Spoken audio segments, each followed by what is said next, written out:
So let me run through the electrical for you really quick for your T-bucket to give you kind of a little idea of what I did here, as well as for some other folks that may be doing this here.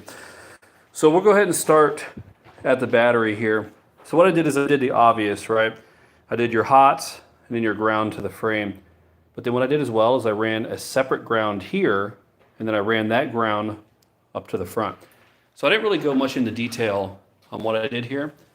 But just for you, is I'd recommend running grounding bars. So I did full black, full red, obviously your ground, and then your hot.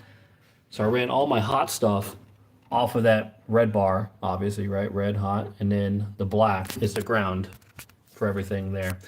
So I almost dropped my phone there. So the other thing is when you come off, obviously it depends on what kind of starter, if you're going with, 3-wire or single wire, I'm sorry, on the alternator. What I found here was the way that the wiring diagram was set up, because I know you're using the Speedway one here, is if you go over, obviously you turn your key on, you have your battery, your accessory, all that stuff. The issue is it would run your gauges hot all the time when I say hot for your lighting. So I ran that separate harness in there. Now with that separate harness, I was able to tie it in to this switch here. So let's go ahead and power it up, and I'll show you what I did.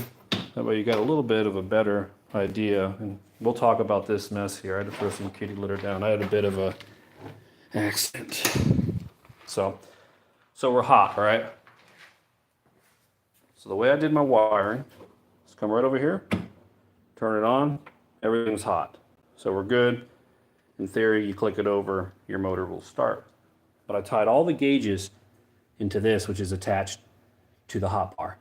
Now, if you look at your wiring diagram here, you'll see that it's calling for the hot gauge to be put right into essentially 62.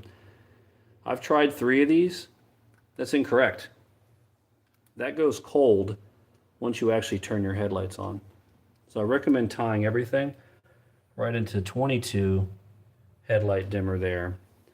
As for your 67, you're going to have to make that one. That 67 will end up running over into your grounding bar as well. And then again, you're going to tie everything into your grounding system and your hot system underneath. So remember, you use everything under here to power the entire bucket.